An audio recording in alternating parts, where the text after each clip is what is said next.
Hi, my name is Gibson, and I'm the co-owner and creator of the Personal Development School. This is your daily breakthrough video, and in this video, I'm going to talk to you a little bit about why the anxious, preoccupied, attachment style individual sometimes will cheat in a relationship. And I'm not saying that most anxious, preoccupied individuals do cheat in a relationship, but I'm talking about the root causes for why this happens when it does.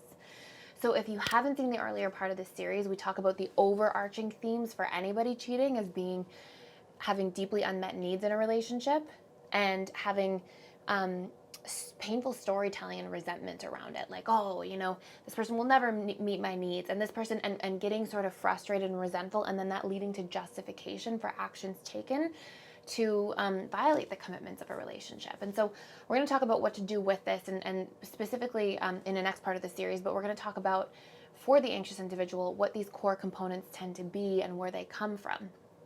Before I dive in, we're still doing a sale to support our community right now.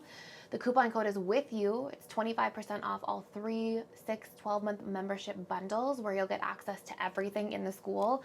Our community, our 4 live weekly webinars where you get your questions answered by me, our forums section where I answer in video chat different questions, as well as over 30 pre-recorded courses with very transformational workbooks, and really results-oriented type courses that'll save you a lot of time from all the different things that you might be searching for on this channel, as well as over 100 previously recorded webinars on a whole bunch of different topics and sort of bonus content. So let's talk about the difference between how the anxious, preoccupied individual cheats and how the other attachment styles who are insecure cheat, okay? And we're gonna do a video on secure as well. But here's the core, really interesting component. Often the fearful avoidant and dismissive avoidant, when they are cheating, it can be more from a space, yes, like a fascination or a limerence or an attraction does have to occur, obviously. I mean, not always, but the vast majority of the time. And that's based on somebody's deeply unmet needs, repressed traits, somebody representing a subconscious comfort zone for love that feels like there's this pull. But more often than not, for the dismissive and fearful avoidance, they cheat also from a deactivating place, like a sabotage place. Like, I don't feel good in the relationship and I'm upset, and so I'm pushing you away, and this happens to be a method through which I do that. Whereas the anxious, preoccupied individual tends to cheat from an activating place more exclusively, okay? Which creates a unique way that the anxious, preoccupied does tend to cheat if they do. And it's they tend to cheat emotionally more so first, or they tend to cheat. And you have to really get clear about what you believe about cheating. Like, is emotional cheating for you? For some people, it's not. I've had the conversation with many people over the years who say it's not. But when I say emotional cheating, I don't mean having a close bond to somebody. I mean saying that you have feelings for somebody romantically while you're in a relationship with somebody else. Those sorts of things. Or if you're in a polyamorous relationship and things like this, violating the commitments that you set out for how that relationship is going to work. Basically, think of cheating as anything that violates commitments that you've set out and organized in that relationship dynamic, and where you know that if that person saw you, it would be very detrimental to the relationship itself. So anxious, preoccupied, because they tend to activate so easily, and because they tend to fall into limerence quite easily, or love addiction, based on their deep desires to be seen, heard, wanted, really loved, connected deeply, really enmeshed to a certain degree.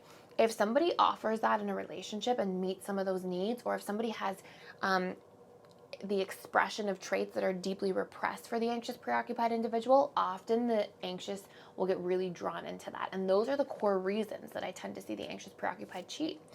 And usually it'll take place in an emotional way specifically first, where they feel excited, they feel maybe they get too close to the person, maybe they do start sort of sharing their romantic feelings. And what this is a reflection of is usually deeply unmet needs that exist in their relationship dynamic. And I often see this actually occur the most in the stability stage of a relationship. Usually dating phase and honeymoon phase, anxious, preoccupied individuals are so loyal and so focused on their partner. Maybe a little bit in the power struggle phase too, but usually there's still a lot of emotional investment there. It's when the stability phase comes about where they start to feel bored, or they start to feel that the person's not invested enough in the relationship. They have a hard time settling into the relationship. They have a hard time sometimes accepting that things aren't on a high, because those are the things that often made them feel safe and help to like equilibrate some of the trauma of the inconsistent feelings or the feeling of somebody leaving them. And so often they'll seek those things out in other individuals and activate towards them. And even though they don't want to violate, a source of love, sometimes it will lead to that, especially if they feel like there are deeply unmet needs. And again, those unmet needs will specifically be around safety, consistency, usually significance, if somebody's making them feel wanted, seen, heard, loved, valued, all these sorts of things.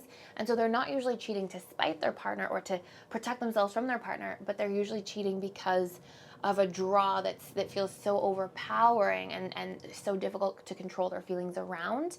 And again, usually for anxious preoccupieds, not always, but the pattern I do see is that it tends to start more emotional first and then can sometimes become physical later if there's still a void of needs here, and if there's still a strong pull or desire here where they see themselves as getting those needs met. And remember too, the subconscious mind always wants wholeness. So if somebody is expressing traits that you push down, like let's say you have you lost confidence at some point in your life, and because when you would try to act confident, you had parents or caregivers who were like, oh, don't be so cocky, don't be so arrogant, and they would put it down. So you're like, ooh, this gets me judged or shamed. I'm going to repress my confidence and become very timid and very, insecure and present very in a timid sort of manner. And then you see somebody expressing confidence, your subconscious mind is like, ooh, I want to be drawn to that thing because that represents wholeness for me. And so it can often feel the pull towards that as a result. But keep in mind, like that's just the subconscious mind seeking wholeness. It goes to other people first because we've been conditioned and socialized to focus more so externally in our lives. But the work there, if you're having that experience, is to be able to recognize the pull and draw and where it's coming from and really integrate that trait within yourself. Really start to work to express your confidence, work on your confidence so that you create wholeness in you. And the more whole we are as people, the more we attract other people who are also whole, and the more likely we are to get to the bliss phase of a relationship and to have healthy, thriving, ever-growing relationships where love keeps building and expanding. So I hope this is useful, and hopefully it's useful to know. Please like, share, and subscribe to this channel. Please support this channel if you're getting a lot of value and appreciating these videos. And I'm going to do a next part of this series, and in the next part of the series, I'm going to do like what to do when somebody cheats and how to sort of like work through these circumstances if this is stuff that you want to see. So let me know in the comments below. Thank you for being here. I will see you in the next video.